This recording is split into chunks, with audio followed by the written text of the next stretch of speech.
Dear students, Assalamu alaikum. Today we will discuss the poem Where the Mind is Without Fear, written by Rabindranath Tagore. In our first lecture, I have given you an awareness about the poem. Now, in this second lecture, we will try to learn the poetic devices and also try to attempt the exercise of this poem. The first question is,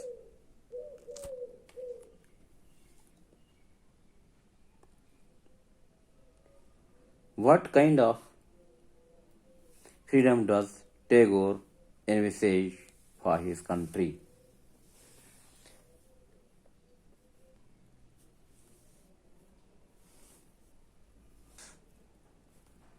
His countrymen to be fearless and self-respecting. They should have access to knowledge. There should be no division among the people and truth should prevail everywhere in the country. They should be free from superstitions and useless rituals. The question the second is, what harm can be caused by blind faith? How can we get rid of blind faith, superstitions? These are the obstacles in the way of progress.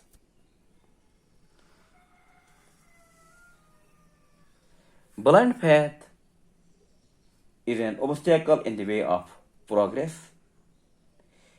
We can get rid of blind faith through reason and knowledge.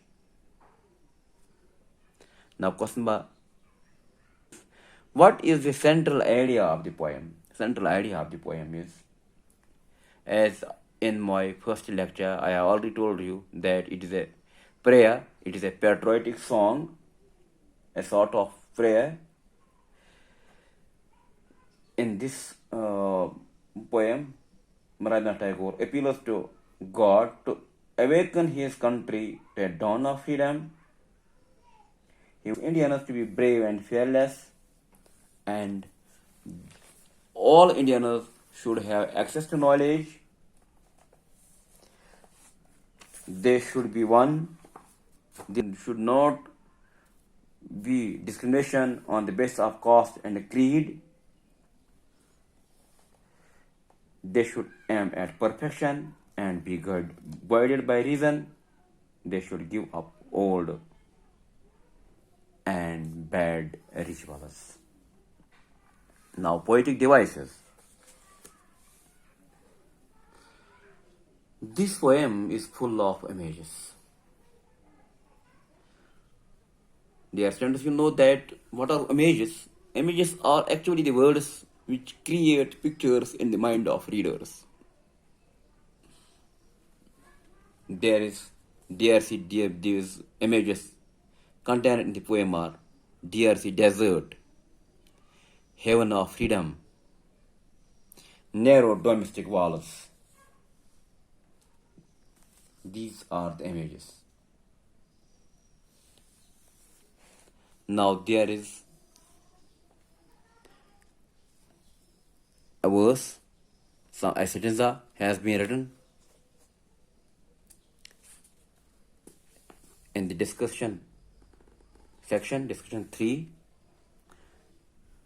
reference to the context, where the clear stream of reason has not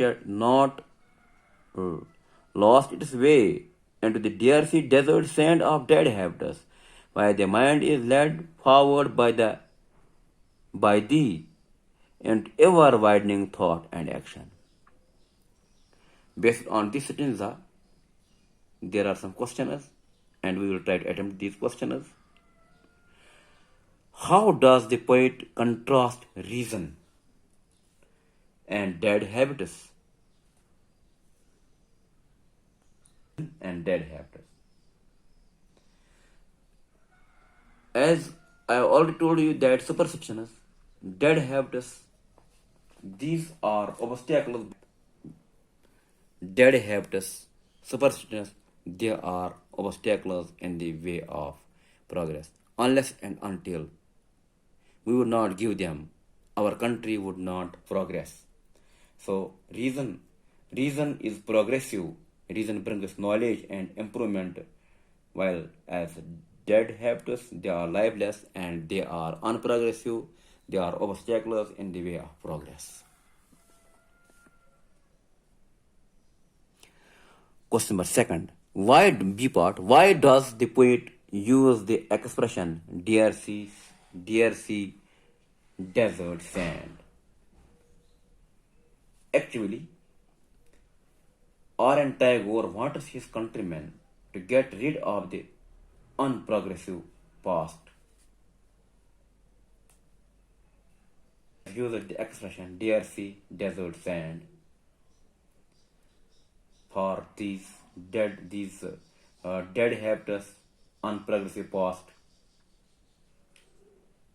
He warns them that they should take to new ways of life instead of sticking to that dear sea, desert sand.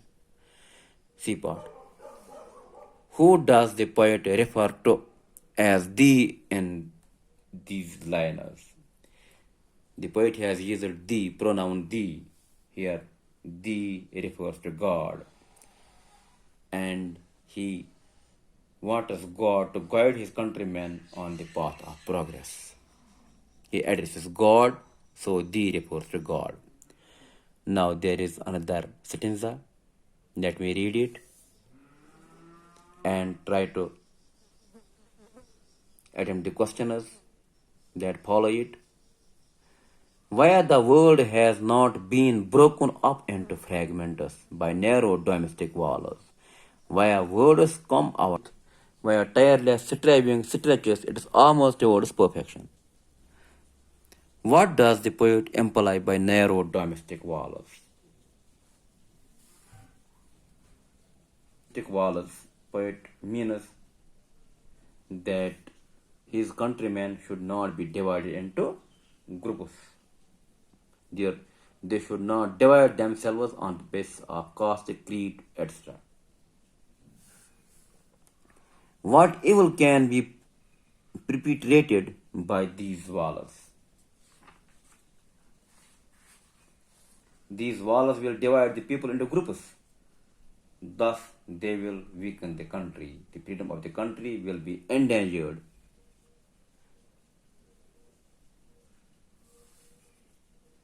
By these. The third line of the stanza suggests what people should speak, what is being suggested. Where words come out from the depth of truth. In this third line, the poet says that the people of his country, his countrymen, should speak truth. They should be truthful. How, now question number D part is, how can people achieve perfection? How can people achieve perfection? Should act with reason. They should try hard and achieve perfection through industry and reason. They should attain knowledge and perfection by working hard. Thanks. Stay blessed.